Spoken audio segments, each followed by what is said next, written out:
तो वर्मा जी, ये जो आप प्रोग्रेस देख रहे हैं, इतना डेवलपमेंट देख रहे हैं, है ना? जी जी जी। लेकिन एक तरफ नहीं समझ में आ रहा क्या हो रहा है। क्या?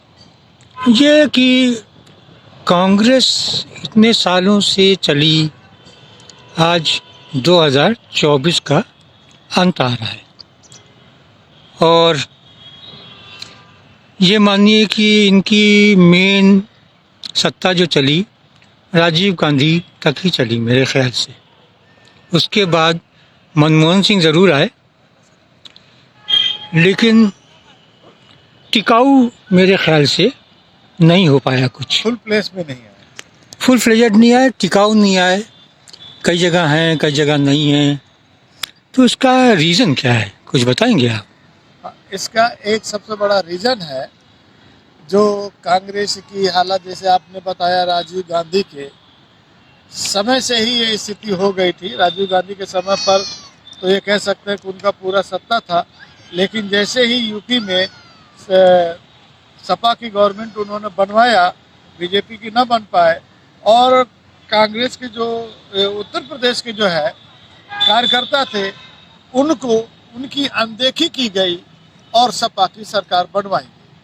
यहाँ से कांग्रेस का पतन धीरे धीरे धीरे धीरे शुरू हो गया।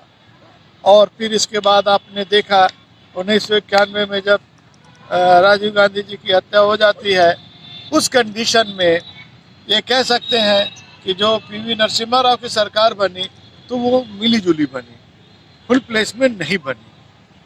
इसके बाद जो है 2000 जब पीवी नरसिम्हा राव के बाद फिर कई प्रधानमंत्री बने, और फिर अटल बिहारी वाजपेयी आई और बढ़िया अच्छा उन्होंने काम किया नहीं कह सकते हैं, लेकिन ये कहा जा सकता है कि अटल बिहारी वाजपेयी की जो सरकार रही है वो बहुत अच्छा रहा है और शाइनिंग इंडिया को उन्होंने नारा दिया। लेकिन फिर इसके बाद सोनिया गांधी जो कांग्रेस की अध्यक्ष रही है, उन्होंने उसको डिफेंस किया और तेजी से उन्होंने लड़ी और अपनी बात रखी जनता के बीच में, और जनता ने उनकी बातों को स्वीकार किया और 2004 में इनकी सरकार बनी। लेकिन फिर वही चीज कहेंगे, पूर्ण बहुमत में नहीं रही। एक इनका जो गठबंधन का इनका शुरुआत हुआ वो वहां से इनका चलन शुरू हुआ। और एक बहुत बड़ा कारण है कि शायद इन्होंने कांग्रेस का जो शीर्ष नेतृत्व है वो अपने जो क्षेत्रीय कार्यकर्ता है, जैसे स्टेट वाइज है कह सकते हैं, वहाँ के कार्यकर्ताओं पर इन्होंने विश्वास शायद कम किया, ये कह सकते हैं, या जो भी डिसीजन लिए उनसे सलाह, उनसे बगैर पूछे वो लेते चले गए। और धीरे धीरे क्षेत्रीय जो नेता है, स्टेट वाइज नेता है, जिले वाइज जो नेता है, उनका मनोबल धीरे धीरे करके डाउन हो गया। और यही कारण है कि ये जो है उत्तर प्रदेश में आज 1989 से कह लीजिए, 86 से कह लीजिए, जब से कागा थे 90 के पहले से ये उत्तर प्रदेश में सरकार कांग्रेस की नहीं, यानी 34-35 साल बहुत समय होता है। और अभी भी उम्मीद नहीं है कि उत्तर प्रदेश में कब बना पाने में सक्षम होंगे। क्यों? क्योंकि जो प्रदेश का नेतृत्व है और शीर्ष नेतृत्व है, यहाँ पर आपस में कहीं ना कहीं सामंजस्य की कमी है। भले ही वो ना माने वो अलग बात है, प्रदेश के अधिकारी ना माने वो अलग बात है, लेकिन ये माना जाता है कि कहीं ना कहीं जब चुनाव आते हैं, जब सीटों का बंटवारा होता है, तो उस समय प्रदेश का कार्यकर्ता नेता जो है अपनी सुगबुगाहट कुछ तो कह करके रह जाता है और कुछ बोलते ही नहीं है, लेकिन कहीं ना कहीं आवाज़ सुनने को मिल ही जाती है। यही कारण है कि वो उठ नहीं पा रहे हैं या अपने मजबूत नहीं बना पा रहे हैं, और शेष उनका अपना देखना काम है।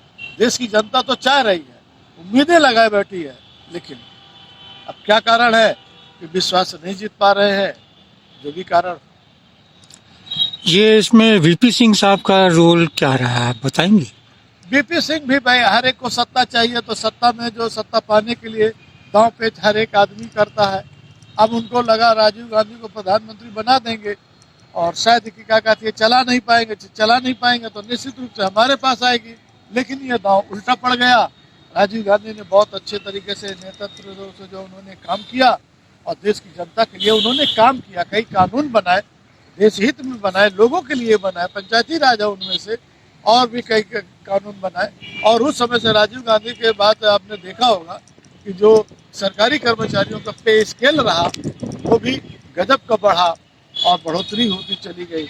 अब आज ये है कि जहाँ 250, 300, 400, 500, 600 में जिनकी सैलरी मिलती थी, जिनकी 600, 700, 800 मिलती थी, आज वो लाखों में पहुंच गई है। जिनकी 200, 300, 400 पहुंचती थी वो भी 40-50 हज़ार, 60 हज़ार से उनकी कम नहीं है। तो ये हम कह सकते हैं कि ये राजीव गांधी की ही देन है जो उसको बना गए, रास्ता खोल गए। और ये रहा कंप्यूटर भी उन्होंने लाए, जो ये हमारे हाथ में मोबाइल है ये भी उन्हीं का देन है। तो ये कह सकते हैं कि राजीव गांधी की जो देन की सोच थी वो देश के लिए बहुत अच्छी थी, और शायद वो होते तो आज हमारा देश कुछ और ही होता। तो ये दूरदृष्टि की कमी होगी क्या, इसको क्या कहेंगे, दूरदृष्टि की कमी होगी ये, या लोगों में सेल्फिशनेस आ गई है, सब अपना अपना राग लापने लगे हैं, इसमें क्या बात हो सकती नहीं, है? इसको ये हम कह सकते हैं दूरदर्शिता की कमी नहीं कह सकते हैं कि कमी है, लेकिन ये है कि जो हम आपस में 10 लोग हैं, 10 लोग में 10 लोग अगर मिल करके कोई बात का मंथन करते हैं तो उसका रिजल्ट दूसरा आता है। और 10 में एक ही सिर्फ कहे, 2 कहे, मानकर 100 में है, 100 में 10 लोग डिसीजन लेने वाले हैं, 90 की कोई बात नहीं सुनी जाएगी। तो ये भी एक कारण होता है कि जो 90 की बात नहीं सुनी जाती है वो विरोध तो नहीं कर पाते हैं, लेकिन आपके साथ तत्परता से वो खड़े भी नहीं होते। चलिए, बहुत अच्छा लगा, आपने काफ़ी कुछ बताया, धन्यवाद।